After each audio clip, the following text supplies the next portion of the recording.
Olá pessoal, boa noite.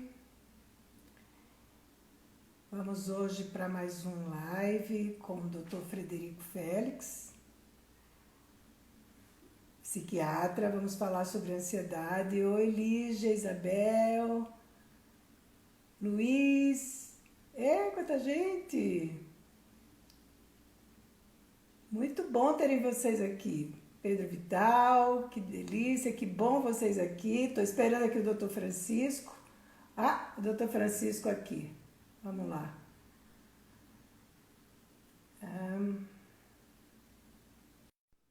Chegando, doutor Francisco. Frederico. Frederico. Olá! Olá, doutor Frederico. Estava chamando você de Francisco. Olha só. Não é uma, não é uma coisa tão rara, não, viu? É engraçado. Francisco e Guilherme é uma coisa que as pessoas às vezes me confundem. Não, mas não posso confundir seu nome, imagina. Um nome bonito desse, Francisco também é lindo. Mas É a Frederico primeira também. vez. Quem sabe nas próximas a gente já está com mais sintonia nisso. Ah, eu gostaria de dar muito boa noite para os seus seguidores, seus pacientes, seus amigos que estão acompanhando essa live. Assim como eu também quero cumprimentar os meus amigos, meus seguidores e meus pacientes que também estão acompanhando aqui. E de antemão já eu gostaria de dizer que é uma honra tremenda para mim ter sido convidado por você para participar dessa live. Então é com muita felicidade no meu coração que eu participo dessa live com você. Ah, agradeço muito, doutor Frederico, ter aceitado. Eu conheço, doutor, olha, nós nos conhecemos virtualmente, nós nos É verdade. acompanhamos e nos falamos, né? Não Sim. tivemos ainda o prazer de nos encontrarmos presencialmente, mas vamos ter, né? E eu Amém. Vamos sim. me identifiquei muito com a sua forma de colocar as questões emocionais e agradeço muito de estar aqui. E hoje nós vamos falar de um tema, não é, doutor Frederico, super, enfim, na ordem do dia, mas eu acho que está na ordem do dia há muitos anos, que é a questão da ansiedade, né? É verdade. Então, eu gostaria que você trouxesse para a gente uma definição da ansiedade, a diferença de uma ansiedade que é do dia a dia, de um transtorno de ansiedade. Principalmente diante desse cenário da pandemia e do isolamento social, essa palavra ansiedade vem sendo usada de maneira indiscriminada por todos os meios de comunicação, né? E como nós estamos vivendo um momento muito difícil e tenso, essa palavra ansiedade está sendo diretamente ligada como alguma coisa ruim ou patológica, o que na realidade não corresponde à verdade, né? A ansiedade não patológica é um estado normal e é um estado que serve para a nossa preservação, inclusive, né? É um dos nossos instintos básicos. A ansiedade é aquilo que nos move, que nos faz ter atenção, que nos faz ter medo, que nos faz ter cuidado e que faz com que a gente se mova buscando mudanças e melhoras, né? Você Uhum. imagine os nossos ancestrais lá no tempo das cavernas se eles não tivessem ansiedade. Qualquer leão ia comê-los, né? Ah, tá tudo Sim. bem, eu vou estar passeando aqui pela savana e não há perigo nenhum, eu posso ficar sempre à vontade. Então, a ansiedade não patológica funciona como um fator protetor. A raiz da palavra ansiedade, em latim é ânsia, com X, e em grego é anshin, com SH. A Uhum. raiz dessas palavras significa aperto, significa estreitamento, significa um lugar onde você está angustiado, né? Angere é angústia, aperto. Uhum. E a ansiedade patológica justamente faz com que o sujeito tenha esse tipo de sensação. É um medo Uhum. exagerado, é uma sensação de que as coisas vão dar errado de qualquer maneira, de que ele não Uhum. tem saída para aquela situação, de que ele já está experimentando um sofrimento por alguma coisa que ainda não aconteceu e às vezes nem acontecerá. Tá? Uhum. Então, a ansiedade patológica é uma coisa que traz bastante sofrimento para o indivíduo, né? Quer dizer, a ansiedade patológica, ela interfere na funcionalidade da vida, né? Perfeito. A ansiedade patológica interfere na funcionalidade. Esse medo que o indivíduo tem, essa angústia que ele experimenta, esse pessimismo, essa sensação de que ele está iminentemente em perigo, que alguma coisa ruim vai acontecer para ele ou para alguém que ele gosta a qualquer momento, é uma coisa que sim se torna patológica e muitas vezes é necessário ser instituído um tratamento, às vezes medicamentoso, às vezes por outras terapias. As pessoas têm um pouco de... não sei como é que é a sua prática, mas você percebe que as pessoas têm um pouco de receio dessa questão da medicação, quando se fala em tomar alguma coisa. Qual é a sua experiência, doutor Frederico? A minha experiência, algumas vezes, chega a ser até um pouco engraçada, né? Tem pacientes que estão em grande sofrimento, mas ainda tem aquela coisa, né? Depressão é frescura, é coisa de gente que está com preguiça, né? A ansiedade é chilique, imagina que eu vou ter uma ansiedade, vou ter uma crise no meio do meu trabalho, né? Então, a psiquiatra é médico de gente louca, né? Eu não estou louco, eu não vou no psiquiatra, não preciso disso. Quando, na verdade, isso é tudo uma questão de falta de um pouco de psicoeducação, né? Então, quando o paciente chega no consultório e ele nunca fez tratamento, é muito importante que a gente consiga desmistificar algumas coisas para ele, né? Principalmente o seguinte, não é todo mundo que vai ser tratado com medicação, né? Mas, particularmente, como nós estamos falando aqui um pouquinho sobre psiquiatria, eu vou falar sobre medicações, né? Mas, já de antemão, eu adianto, não é todo mundo que será tratado com medicação. Mas o paciente que, porventura, necessite de medicamento, ele tem que ter algum conhecimento sobre como aquele fármaco vai agir, né? Então, dúvidas muito comuns são, doutor, eu vou ficar viciado nesse remédio? Se eu começar a tomar esse remédio, eu vou ter que tomar para o resto da vida? Doutor, se eu tomar esse remédio, eu vou ficar com a cabeça no mundo da lua, vou ficar babando, não vou conseguir me concentrar, não vou conseguir dirigir meu carro, não vou conseguir trabalhar, né? Doutor, se eu tomar esse remédio, eu vou conseguir namorar com a minha esposa? Né? Então, as dúvidas mais frequentes são essas, né? E a gente tem que ir desmistificando essas coisas.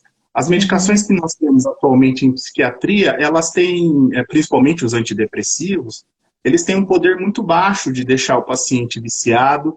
Geralmente, os efeitos colaterais mais sensíveis ocorrem nas primeiras 2 semanas de uso da medicação, e eles se restringem a um mal-estar gástrico, né? Então, náusea, boca seca, diminuição de apetite, às vezes um pouco de dor de cabeça, efeitos colaterais que passam, e então começa a ação benéfica do medicamento, né? Que é a diminuição dessa ansiedade, dessa sensação de perigo iminente. O plano terapêutico, geralmente para um primeiro episódio de crise ansiosa, é de aproximadamente 1 ano. Onde a gente entra com a medicação, chegamos numa dose onde o paciente fica estabilizado, mantemos esse paciente medicado durante esse período e depois vamos fazendo a retirada gradual. Tá?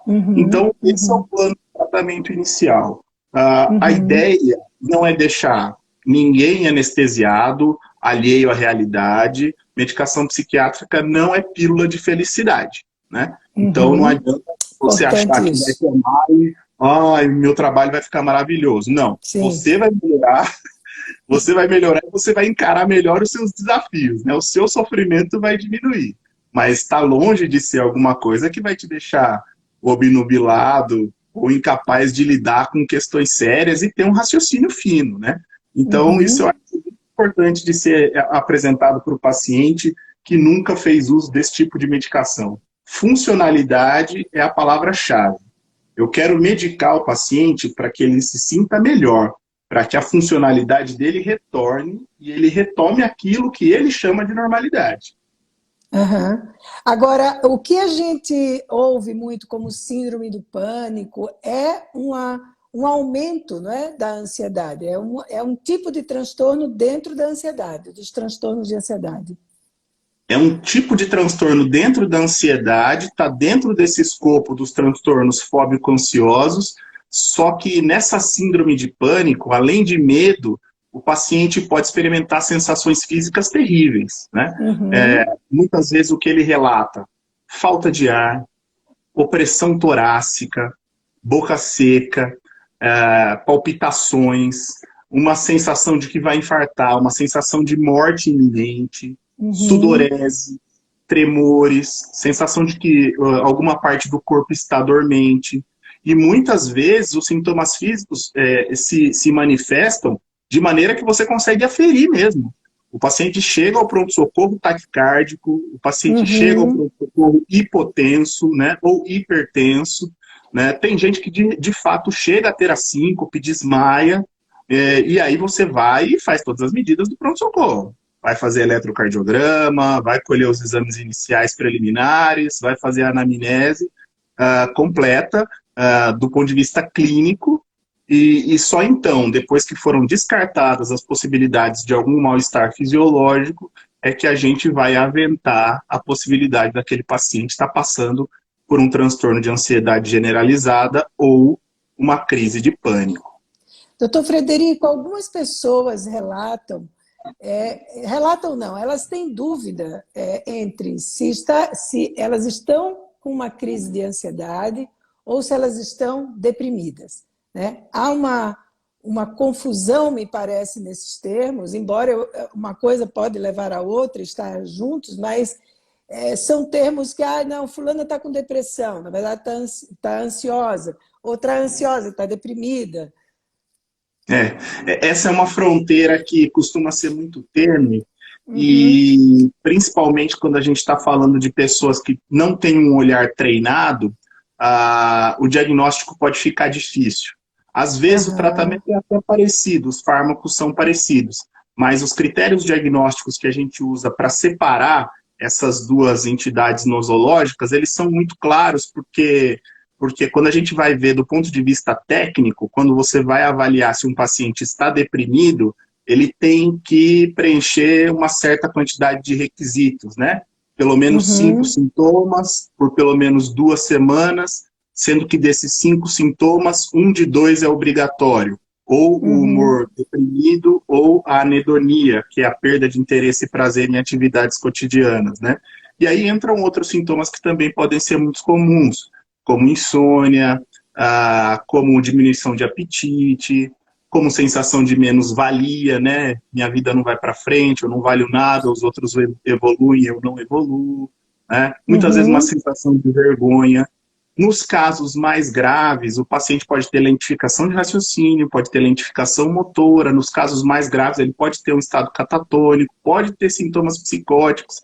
Então, a depressão e a ansiedade não são coisas para serem manejadas assim, né? Eu estou Sim. meio diferente, eu vou ali no vizinho pegar um Rivotril. Não, Uhum. não dá para fazer assim, né? Então, os Claro. sintomas ansiosos, basicamente, eles são mais negativos. O paciente fica mais embotado, ele fica mais entristecido, tem mais isolamento social, vai se fechando em si mesmo.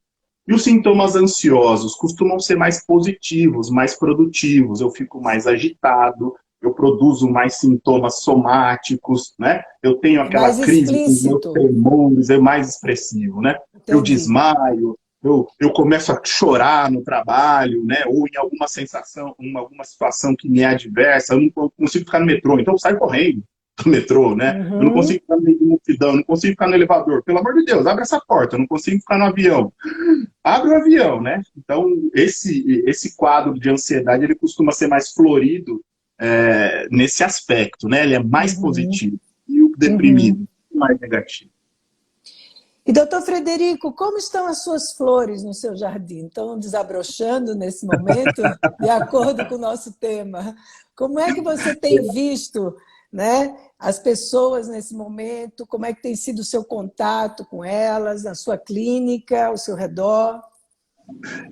Blenda, eu acho que é muito oportuna essa sua colocação, e quando a gente estava pensando num tema sobre a live, é óbvio que as primeiras ideias eram, nossa, tá tudo muito ruim, as pessoas estão sofrendo demais, realmente nós estamos num período de uma pandemia seríssima, estamos diante de algo que nós, pelo menos, nunca vimos, né? nós não éramos vivos na época da crise da varíola, a gente não viu pandemias que devastaram a humanidade ou que trouxeram um impacto tão grande assim. Então, quando a gente pensou num primeiro momento para tema, logo vem as coisas ruins, difíceis e duras que estão acontecendo, né? Porém, por outro lado, né, sem querermos ser polianas, né, ou desdenhando do sofrimento de ninguém, pelo amor de Deus, mas realmente nós temos visto que algumas flores estão brotando, sim, nesse deserto. A minha experiência de consultório, eu tenho ouvido histórias que eu estou achando fantásticas, né? Tem muitos pacientes dizendo, nossa, doutor, esse período para mim está servindo como um período sabático, né? Há muito tempo que eu não lia, eu estou lendo livros, tem pessoas que estão fazendo curso de um outro idioma, outras pessoas que estão se aproveitando mais do contato com filhos pequenos, né? Tem um amigo médico muito legal, é um amigão meu. E ele tem um filho pequeno, só que ele é ortopedista, né? Então, plantão para lá, ambulatório para cá, consultório acolá. E ele estava com pouco tempo para curtir o filho dele. E aí ele falou que agora, nesse tempo de isolamento social, tá uma delícia. Ele está curtindo o filho, ele está descobrindo coisas que ele nem sabia que o filho dele já estava sabendo fazer. Então, essa interação com família, essa interação com filhos, essa interação consigo mesmo, para muitas pessoas tem sido maravilhosa, né? Na nossa vida cotidiana, a gente não tem tempo de parar e olhar para dentro de si mesmo. Ou a gente não quer fazer isso, né? Você foge disso. Dá um pouco de trabalho, né? Ou eu estou indo para o trabalho, ou eu estou voltando do trabalho, eu estou no trânsito, agora eu não tenho tempo para isso, eu chego em casa, eu quero só comer rapidinho, tenho um trabalhinho para fazer, dar um beijinho na mulher, deita e dorme. Né? Para amanhã começar tudo de novo, e você não entrou em contato nenhum consigo mesmo, né? Então tem muitos pacientes realmente descobrindo e relatando isso, né? Apesar dos pesares, né? Apesar da readaptação ao home office, apesar do afastamento, às vezes, de alguns entes queridos, né? Mas tem realmente flores que estão brotando nesses tempos aqui de isolamento. E acho que tem uma questão importante, não é? Porque esse contato que muitas pessoas estão tendo consigo mesmas, um contato mais próximo, né? Mais contínuo, às vezes isso assusta um pouco, né? Sim. Assusta, sim. Ou você tem uma certa ansiedade de perceber algumas coisas em você, de perceber que aquele dia você não levantou tão bem, que aquele dia você está mais irritada, mas não sabe muito bem por quê, ou irritado. Quer dizer, essa aproximação, porque a gente foi parado de uma vez, né, doutor Frederico? Foi assim, né? Ninguém preparou você para nada, né? Ninguém pegou, foi assim, pum, agora vai tudo para dentro de casa, né? A gente foi levado para isso. Esposa lá, ó, sabe aqueles seus 3 filhos daquela sua esposa, agora você vai ficar fechado lá dentro com eles. Exatamente isso, né? Então, algumas pessoas não têm, muitas vezes, o traquejo, né? Não aprenderam a fazer essa leitura. Então, às vezes, isso por si só traz uma certa ansiedade, né? Com certeza. Muitas vezes isso pode trazer ansiedade. Não existe uma fórmula mágica para que esse convívio familiar, de repente, fique maravilhoso. Nós estamos todos sendo expostos a essa situação que é nova, diferente e desafiadora, mas existem alguns subterfúgios, algumas dicas que podem ajudar a melhorar esse convívio, né? Então, estabelecer uma rotina mínima, né? Nada assim muito militar, mas não ficar completamente à mercê do tempo da pandemia, no sentido de eu não tenho horário para dormir, então também acordo qualquer horário, aí eu fico assistindo televisão o dia inteiro, aí eu vou almoçar às 5 horas da tarde, entendeu? Então, uma rotina mínima, um horário mais ou menos para você conseguir acordar, um horário para você estar fazendo home office, trabalhar, um horário para você mais ou menos ali conviver, ficar com seus familiares, um outro horário para você ter ócio, muito, muito importante, mesmo estando confinado dentro da mesma casa com os seus entes queridos, você não é obrigado a fazer tudo junto com essas pessoas o tempo todo. É. Muitas vezes você precisa de algum tempo da sua individualidade. Olha, eu preciso ir ali no quarto, ficar sozinho um pouco. Eu quero ver televisão, você quer meditar, você quer fazer atividade física e eu quero jogar videogame. Ok, isso está perfeito. Temos que ter a nossa individualidade, temos que ter esse tempo reservado para nós mesmos. Então, Uhum. assim, para facilitar esse convívio, talvez uma rotina mínima seja interessante, né?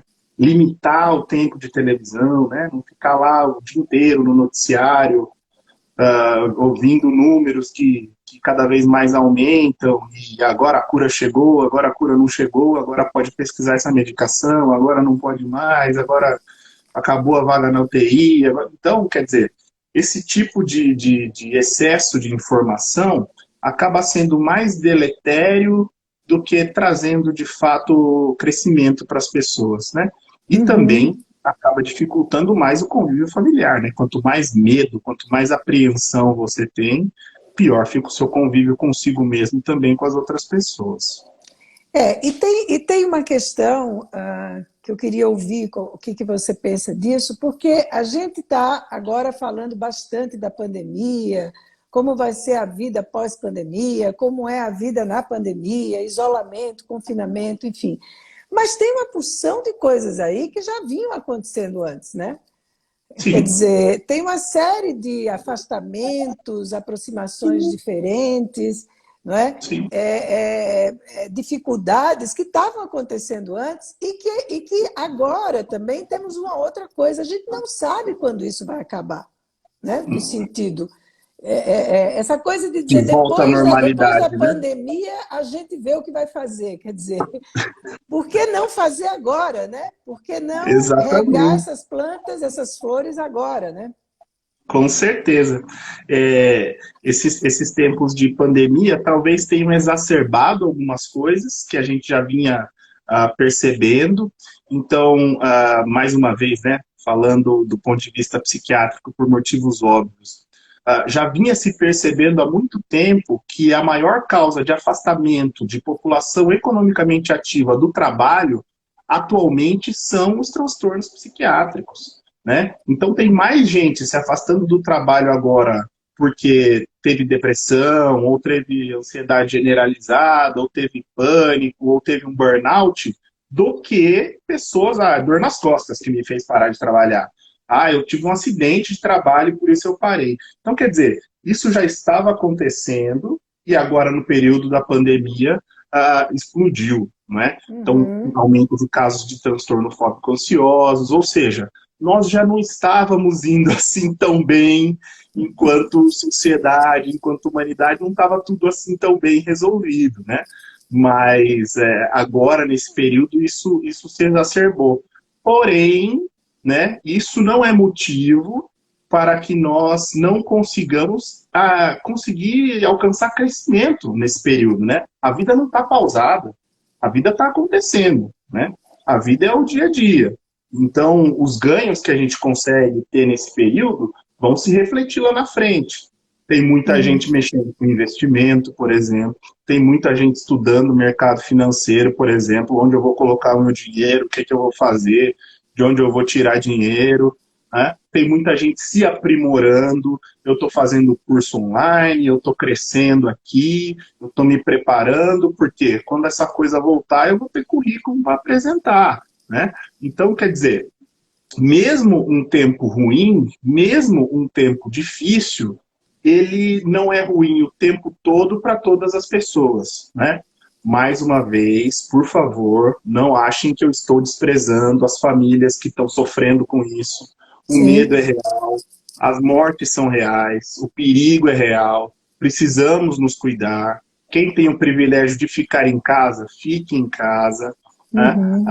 Por outro lado, as outras pessoas que estão tendo que sair à rua, ou que estão fazendo seu home office, ou que porventura ficaram desempregadas nesse momento aqui, não é um momento de ficar apenas parado e chorando, né? Ah, matematicamente falando, nem tudo pode dar errado o tempo todo para a mesma pessoa, não dá, né? Isso é matematicamente impossível. Alguma coisa boa, alguma flor brota. E se a gente estiver preparado para regar, isso pode virar um jardim. Sem dúvida. E como é que você tem visto essa questão nesse momento que se exacerba mais a questão, que eu acho que é uma questão muito importante, da vulnerabilidade, da fragilidade humana que tem aparecido de forma mais escancarada, né? Porque a gente sempre fala, a vida é incerta, a gente não sabe o que vai acontecer amanhã, mas agora é incerta mesmo, né? Quer dizer, está Vou ficar doente, escancarado, né? né? Quem vai ficar doente? Sim. Isso nos colocou diante de uma coisa que, de fato, ela já era inexorável, né? Mas agora parece que ficou palpável, né?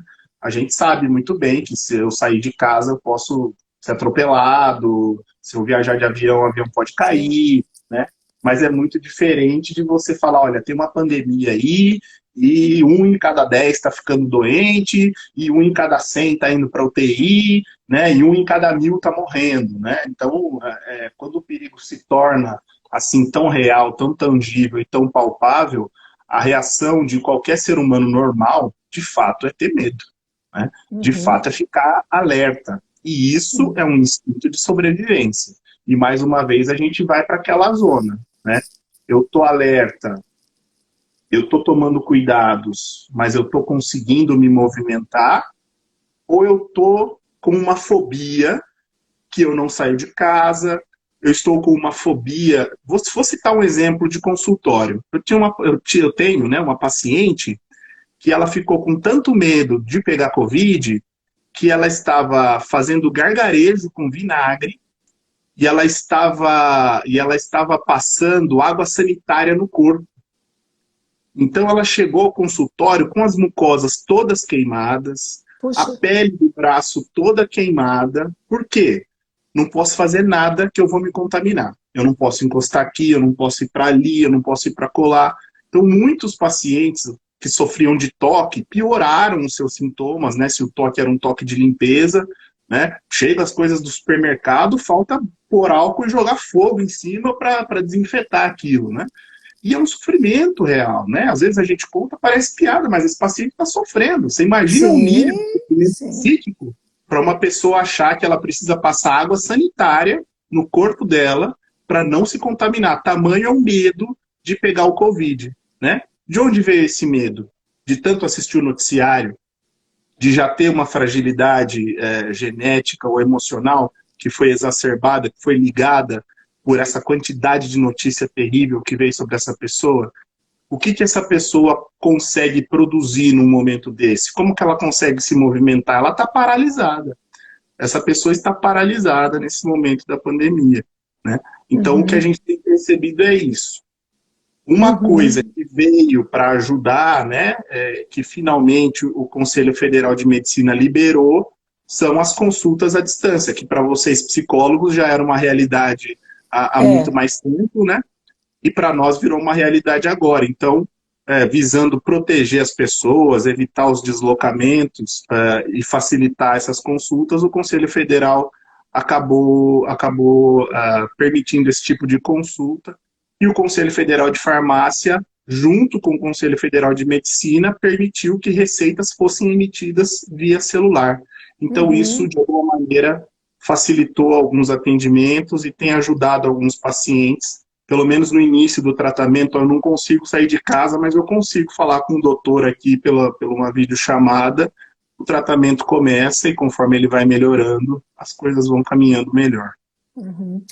Doutor Frederico, agora eu vou sair um pouquinho do campo aí da própria psiquiatria, não é? E queria perguntar,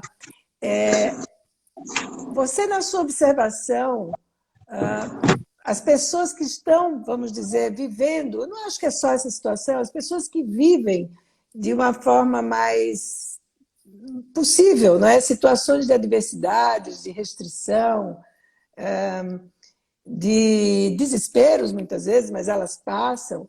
Você considera que pessoas otimistas, mais otimistas, elas têm maiores chances de uma resiliência maior, situações difíceis? Como é que você vê essa questão do otimismo?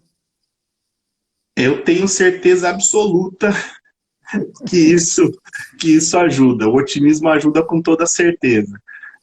Nós estamos numa era de cientificismo, né? Então, tudo a gente quer ter uma explicação bastante cartesiana. Eu quero encontrar um motivo celular, genético disso aqui, né?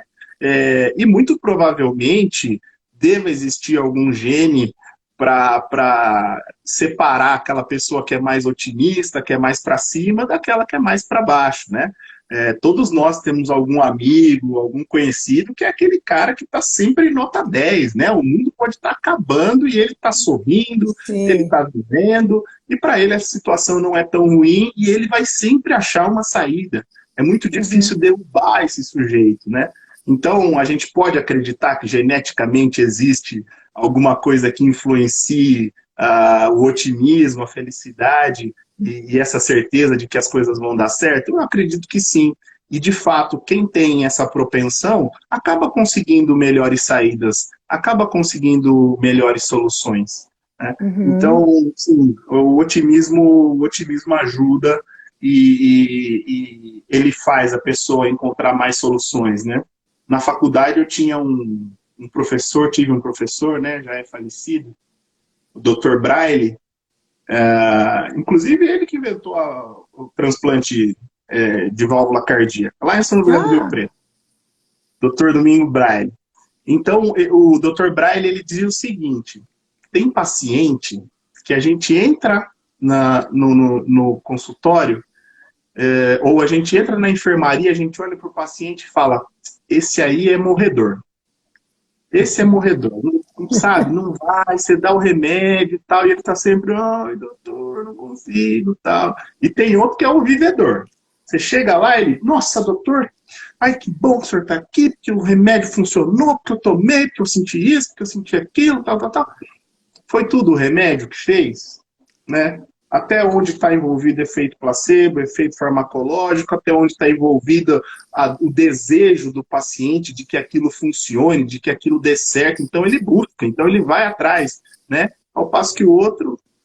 Então o Dr. Braille, ele costumava fazer esse tipo de classificação. É evidente que né, só uma maneira de dizer, mas, né, durante todos esses anos que ele teve de experiência como médico, como cardiologista, com certeza ele já viu muitos casos de pacientes que eram morredores e morreram mesmo, e de outros que eram vivedores e otimistas e viveram mesmo a despeito da gravidade dos casos, né? É muito importante isso que você está falando, porque há um tempo atrás, você sabe disso, quando a gente falava a palavra otimista, felicidade, né? Essas palavras, pelo menos para um meio intelectual, era sentido como se fosse uma coisa assim superficial, né? Apoliana, uma coisa de negar, você não está vendo. Então, é como se ser pessimista ou um pouco mais melancólico fosse um sinal de sabedoria e de inteligência e de cultura até, né? E aí me chama a atenção, porque um dia desses eu estava lendo, já faz tempo isso, que tem um curso em Harvard que chama Felicidade, né? Sim. E que foi um dos cursos que teve mais audiência, foi o curso mais procurado, né? Então agora todo mundo está se sentindo um pouco autorizado na nossa área a falar um pouco de otimismo e felicidade. O que você pensa sobre isso? Eu acho que faz todo sentido, né? E, mais uma vez, como nós estamos nessa era de cientificismo, de medicina baseada em evidências, o pessoal começa a produzir números que, nesse momento, a gente não consegue contestar, né? Ele começa a produzir números e falar, olha, o aluno que era mais feliz conseguiu uma melhor colocação, se formou melhor, entrou no mercado de trabalho, não sei o quê, não sei o quê, não sei o quê. E aquele aluno que era o nota 10 e tudo mais, mas era o mais tristonho da sala, conseguiu o melhor emprego quando se formou? Não. Né? Então, quer dizer, as coisas são baseadas em números e hoje a gente tem muita dificuldade em contestar esse tipo de coisa, né? É verdade Uhum. que e a verdade nunca é absoluta, né? As coisas estão Sim. sempre em movimento. Mas hoje é sim, hoje é verdade, que felicidade deixa você melhor, né? Essa coisa de ser muito Schopenhauer ficou para trás. Agora o negócio é a gente tentar colocar a vida para cima, né? Para frente. E acho que, como eu sei que você tem uma paixão por literatura, por poesia, né? Queria até ouvir um pouco como é que tudo isso, porque acho que tudo isso deve ajudar muito a entender todo esse funcionamento humano, transitar em diversas áreas, né, doutor Frederico? Porque isso cria muito mais modelos, né? Uhum, Mas acho que é um momento que a gente está se dando mais conta, não é? De que não tem outra forma de sair de tudo isso se a gente não desenvolver empatia, colaboração, não é? E perdão, né? O auto-perdão sim. e o perdão, né? Sim, sim. Isso é importantíssimo, é fundamental. A minha formação e o meu gosto por literatura começou com a minha mãe, né? Minha mãe sempre foi uma mulher que leu muito e ela falava para mim que ela lia muito, né? Dos livros e tudo mais, e aquilo já me deixava assim muito fascinado, né? Minha casa sempre teve livros, né? Meu pai também é um homem que também leu muito e até hoje estuda, né? Aquela coisa acadêmica de Unicamp e tudo mais. E meus amigos, meus grandes amigos que eu tive na faculdade, apesar das grandes festas que nós dávamos e toda aquela alegria inerente à idade e ao curso, a gente também lia demais, né? A gente trocava muita ideia sobre livros. Então, eu considero que o que me impulsionou muito foi ter amigos muito inteligentes, né? Eu acho que isso é fundamental na vida da gente. Se a gente quer melhorar, é ter a humildade de andar com gente mais inteligente que você. Se você Concordo. está num lugar onde você é o mais sabidinho da roda, acho que você pode andar num lugar onde tem pessoas que te estimulam, que te puxam para cima, né, que Sim. te desafiam. Então, eu na faculdade, no cursinho, eu sempre tive muita avidez assim por ler. E isso me ajuda muito em todos os aspectos da minha vida, né? A literatura é Uhum. uma coisa que te abre portas e caminhos, e mesmo antes de ter dinheiro para viajar ou para ver o mundo, você lê, você conhece, aí quando você chega lá, você fala, olha, é aquilo que eu li, né? Olha a Fontana de Trevi aqui, olha a Torre Eiffel, quanto tempo que eu já tinha lido sobre isso, e aí quando você vê, você experimenta aquilo de uma maneira diferente, né? É Uhum. diferente quando você olha o oceano ou quando você olha uma floresta e você fica maravilhado porque aquilo é uma visão absolutamente impactante, forte e enorme, mas é diferente quando você sabe o nome daquela árvore, quando você sabe os peixes que estão morando ali, quando você sabe que oceano é aquele, quando você sabe qual é a fauna que está por baixo daquilo tudo. Então, quando você entende tudo isso, quando você deixa de ser só um diletante, né? Que Sim. está experimentando as coisas boas e acha boas porque elas são boas, mas quando você sabe porque elas são boas, é melhor. Né? Uhum. Eu não aprendi a fazer isso, por exemplo, com vinho. Eu tomo vinho e acho o vinho bom e não sei Somos direito. dois. Eu não sei direito como é que é esse negócio, eu acho gostoso ou não acho gostoso, né? Mas eu tenho certeza que se um dia eu aprender, eu vou aproveitar muito mais, né? Claro. Então, a coisa do conhecimento variado é extremamente válida para mim, né? E quem só Uhum. sabe de medicina, nem de medicina sabe. Médico Uhum. que é muito bitolado, assim, geralmente, né? Geralmente os pacientes acabam reclamando muito desse tipo de médico. É verdade, é verdade. Agora, quando a gente conversou, a gente combinou essa live, você me falou de dois livros que eu achei muito interessante, que eu queria que você trouxesse para a gente esses livros, porque eu achei incrível, e indicasse também para as pessoas, falasse um pouco sobre eles. Esses livros são fantásticos e em alguns vídeos que eu já gravei anteriormente, eu comentei alguma coisa sobre esses livros, tá? Ambos Uhum. os livros são do mesmo autor, que é o Nassim Nicholas Taleb.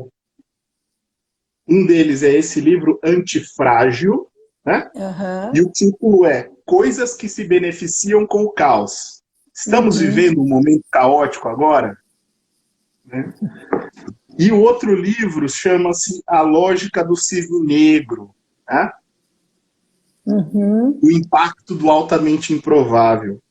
Em ambos esses livros, o Taleb ele tenta passar para nós a informação de que, mesmo em meio às maiores adversidades, alguma coisa boa está acontecendo e não é todo mundo que está saindo prejudicado daquela situação.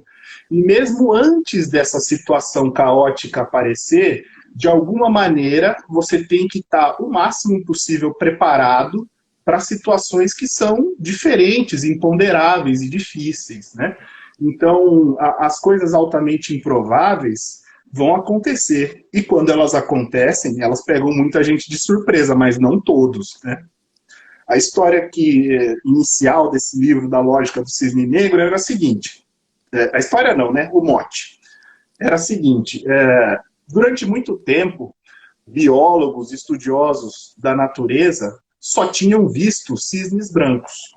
Então, todos os estudos eram baseados nos cisnes brancos, porque só existem cisnes brancos, e os cisnes brancos estão presentes em toda a natureza, e é verdade absoluta que só existem cisnes brancos. Até que um dia alguém viu um cisne negro, né? Ou seja, era verdade na literatura que só existia cisne branco, mas a natureza está pouco se importando com isso. Tem um cisne negro que ninguém viu. Então, muitas vezes, a ausência de evidência não é evidência de ausência. Está lá, você ainda não viu, né? Mas você pode se preparar para essa situação impactante. Então, ele fala de alguns conceitos nesse livro que eu acho muito interessantes, e eu vou dar aqui os exemplos rapidamente do que é que ele quer dizer com essas características que ele quer enquadrar em pessoas ou objetos que são frágeis, antifrágeis, que são resilientes, que são resistentes, e essas características a gente pode aplicar na nossa vida e tentar ver de qual material nós somos feitos. E como é que nós vamos reagir a determinadas situações. Bom, primeiro um exemplo banal que não tem nada a ver com esses livros, né? Está uma situação trágica, caótica, horrível, porém, quem fabrica álcool gel e quem vende álcool gel não está triste, né? Está ganhando muito dinheiro, né? E está se dando muito bem, né? Numa situação difícil, adversa, porém, tem que fabricar álcool gel, não é? E alguém tem que vender. E quem está vendendo está ganhando dinheiro. Um outro personagem maravilhoso que faz parte do nosso panteão de esportistas é o Ayrton Senna, né? Se você perguntar para cada 1000 motoristas se ele prefere dirigir na chuva ou no seco, 1000 motoristas vão dizer no seco. E o Ayrton Senna chove. É verdade. Pode ele gostava chover, da chuva. Né? Quando ele estava assim, atrás do Alain Prost, né? Faltava um ponto para ele ganhar o campeonato. E aí era domingo, dia de corrida, todo brasileiro acendia uma vela e falava que chova torrencialmente. Então, quer dizer, numa situação adversa, dura, que era difícil para todo mundo, que prejudicava a maioria dos pilotos, o que acontecia com o Ayrton Senna? Ele melhorava, ele corria mais rápido, ele batia recorde da pista, né? Então, quer dizer, numa situação adversa, caótica, o homem crescia. Impressionante, né? Tem um outro filme que foi agora de 2015, que é o filme A Grande Aposta, que fala sobre o rompimento da bolha imobiliária em Wall Street, nos Estados Unidos, em 2007, 2008. Né? Teve a quebra dessa bolsa, mas um pouco antes dessa bolsa quebrar, os 4 heróis aqui, né, os 4 personagens do filme, que é o Brad Pitt, o Christian Bale, o Steve Carell e o Ryan Gosling, eles percebem um pouquinho antes esse movimento, eles fazem a jogada financeira deles, a bolsa quebra, os Estados Unidos vão quase à bancarrota e eles 4 ficam milionários. Né? Então, não é todo mundo que vai se dar mal o tempo todo. Chegando no Caleb, ele vai falar sobre alguns conceitos. Ele vai falar sobre o que é frágil, né? O que é uma coisa frágil? Uma taça de cristal é frágil. Ela é bonita, ela tem muita serventia, porém, se ela cair no chão, ela vai se espatifar, ela vai se partir, e você nunca mais vai conseguir unir as partes e ela voltar a ser a mesma taça de cristal que um dia ela já foi. Então, esse é um conceito de fragilidade. Uhum. Depois ele passa para resistência ou robustez. O que é uma coisa resistente ou robusta? É uma esponja. Ela aguenta pressão, ela aguenta ser amassada, espremida, ela se deforma, ela se contorce, ela se apequena, mas quando a adversidade passa, ela retoma a sua forma, né? Não ganhou nada, mas também não foi destruída. Sim. Retomou a sua forma. Ele fala sobre resiliência. Na resiliência, ele usa a ave mitológica, a ave fênix. A ave fênix passa por todas as dificuldades possíveis e ela é destruída, e quando ela está nas cinzas e você acha que dali nada mais vai sair, renasce a fênix das cinzas, né? Então ela é resiliente, ela aguentou tudo aquilo, ela morreu, ela se desfez e no final da tormenta ela renasceu. Mas ela renasceu como uma ave fênix, né? Não que seja uma característica ruim, né? Seria muito bom que nós conseguíssemos nos levantar depois de alguns golpes que são muito fortes. Mas a ave fênix, ela tem essa característica. Vai às cinzas, desaparece e então renasce. Mas renasce a mesma ave fênix. E aí, sim, Caleb chega no conceito onde ele quer nos colocar, que é na antifragilidade. Na antifragilidade, ele usa o exemplo da Hidra de Lerna, né? Um monstro mitológico que tem um corpo de dragão e tem várias cabeças. E a cada cabeça da Hidra que é cortada, nascem duas. Ou seja, quanto mais você agride a Hidra, mais forte ela fica.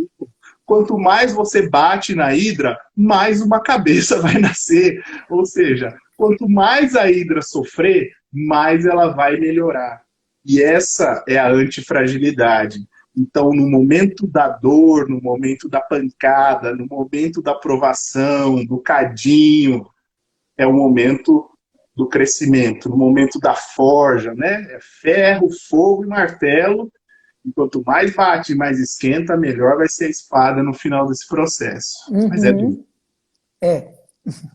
Agora, é interessante esse conceito, não é? Porque a própria resiliência, que as pessoas usam também de uma forma muito superficial, as pessoas acham que resiliência é somente você aguentar a adversidade, mas não se trata disso, né? Se trata, eu acho que do antifrágil, né? Que é você se transformar na adversidade. Não adianta eu passar pela adversidade, aquela pessoa que tem um infarto, está lá na UTI e ela promete que ela vai mudar tudo. Né? Depois que ela ficar bem, ela vai dizer, nossa, eu tenho que agradecer a Deus que eu consegui viver, então agora eu vou ser melhor, eu vou ser mais educado, eu vou comer melhor, eu vou isso, eu vou aquilo, aí todo mundo... Agora ele aprendeu. E aí, quando ele começa a vida, ele até esquece tudo aquilo que aconteceu, né? Porque não houve, de fato, houve a adversidade, mas não houve a transformação da adversidade. Não houve a transformação, é verdade. Então, esses conceitos são interessantes para a gente ler, né, e introjetar. Né? Não é fórmula mágica isso, né? Pelo amor de Deus, né? Que ninguém ache que estamos aqui querendo dar lição de moral nem nada, mas são coisas que nos inspiram, né? São coisas que nos fazem pensar, poxa vida, nem tudo dá errado o tempo todo, né? Como é que algumas pessoas conseguem de fato crescer e alcançar uma coisa nova, né? Até pouco tempo atrás, até pouquíssimo tempo atrás, eu não tinha redes sociais, tinha muita aversão a redes sociais. Há muito tempo que eu já não tenho Facebook e tinha só o WhatsApp e falava, não, jamais eu vou ter um Instagram, para quê, né, e tal. E depois que eu fiz o Instagram, Eu conheci pessoas maravilhosas, você é uma delas, né? Consegui contatos diferentes, trocando aprendizado com outras pessoas, travando novos conhecimentos. Quer dizer, se usado de uma maneira positiva, É, tem muita coisa boa para ser extraída disso aqui, né? Então, atualmente eu estou adorando ter Instagram, e eu tinha, nossa, uma versão assim, e, enfim, quer dizer, coisas que nasceram, né? Isso aqui nasceu agora, na pandemia. sim, claro, isso aqui nasceu agora na pandemia. Isso Não, nasceu na pandemia. eu acho que quando a gente usa o Instagram de uma boa maneira, com conteúdo, e a gente não tem, a identidade da gente não depende disso, né? A gente sabe quem a gente é, então tanto faz, se gostou, não gostou, enfim, a gente está ali para fazer o melhor. Frase sua, né? Só te interrompendo. Frase sua. Não se torne um personagem. Pois é. Né? Exatamente. Com as redes sociais, a gente tem aí personagens que, na verdade, a gente encontra também na vida presencial, né? Quer dizer, Sim, apenas foi ressaltado tudo isso com as redes sociais. Mas eu acho que sim. sim, eu acho que tem coisas muito boas a serem feitas. Aliás, eu sugiro que vocês sigam o Dr. Frederico, porque eu assisti um vídeo seu maravilhoso sobre o retrato de Dorian Gray, sobre a beleza. Eu Sim. ouvi 2 vezes, maravilhoso aquilo, né? Maravilhoso. Eu É, sugiro que vocês assistam, porque é muito bom. Mas voltando aqui para o nosso tema, o que, que você gostaria de deixar para as pessoas? A gente tem aí 10 minutos, doutor Frederico. O que, que você gostaria de deixar como dicas, como mensagem, e gostei muito do que você disse, nós não estamos aqui dando lição de moral em ninguém, nem dando receita de nada, queríamos nós ter receita, a gente estava aí ricos, né? tava rico. Não sei se a vida da gente estava muito interessante, mas estávamos ricos. O que, que você gostaria de deixar para a gente? Eu gostaria de deixar, mais uma vez, né, palavras que não são minhas, mas são de um grande amigo, e a gente aprende muito com grandes amigos. E um dia eu não andava satisfeito comigo mesmo e com coisas que estavam acontecendo na minha vida. E aí fui lá e conversei com esse amigo, né? Aí ele falou assim: tem gente que me chama de Fredinho, tem gente que me chama de Fredão, ele me chama de Fredão. Fredão, você tem que olhar, cara, no espelho e falar: eu vou ser a melhor versão de mim mesmo.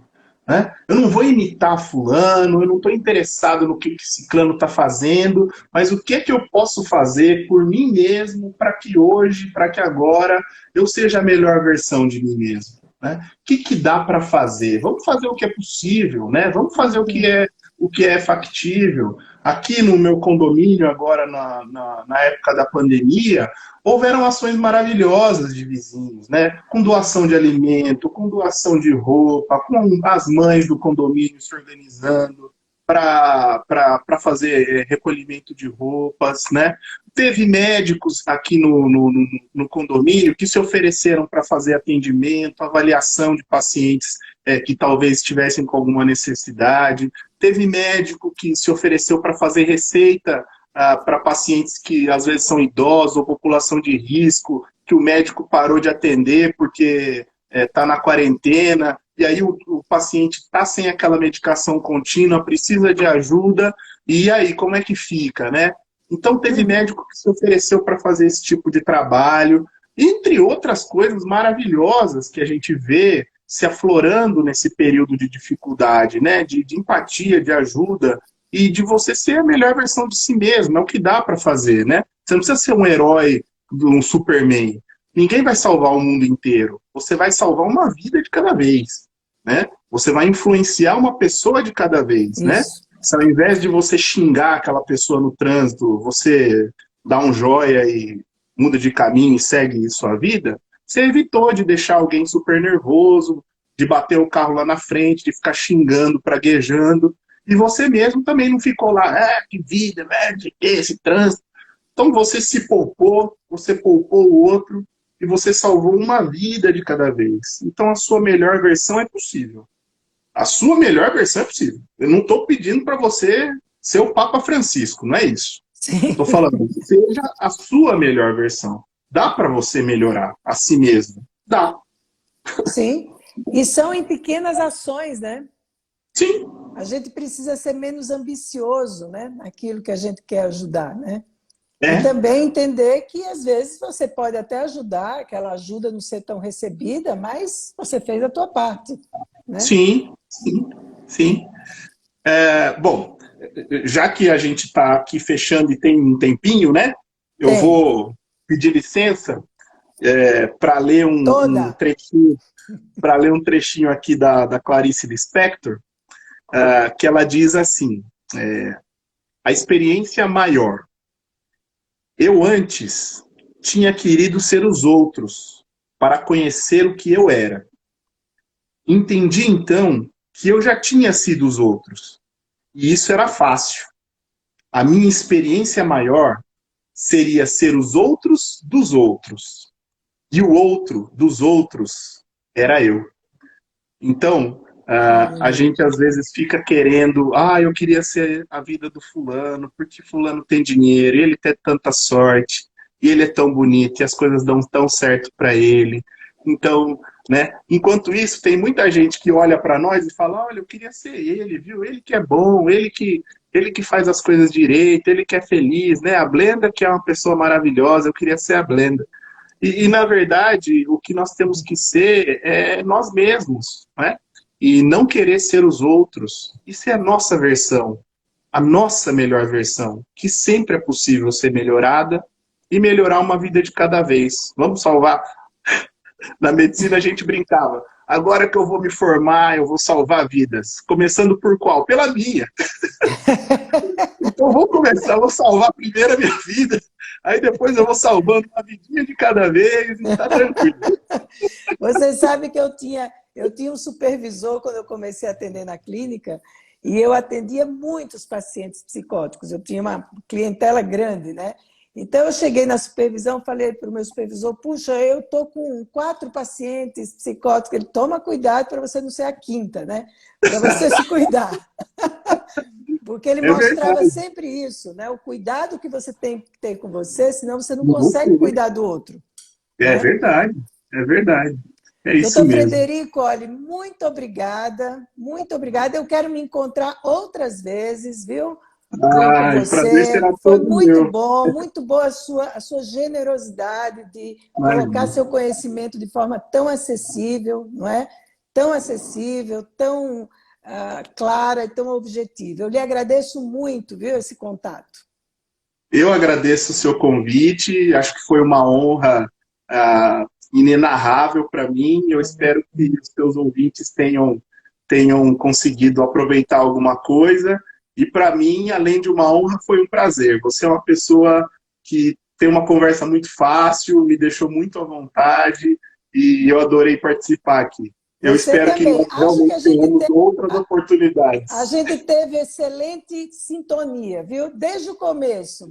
Eu bati o olho e já fiquei em sintonia. Que bom, Um beijo obrigado. grande, muito obrigada. Boa semana Tchau, para tchau. você. Vou Boa deixar noite, boa gravada a semana. live, viu? Vou deixar gravada Oba! aqui. Tá bom? Oba! Tá bom. Beijo grande. Tchau, tchau. Beijo. Tchau, tchau. Tchau.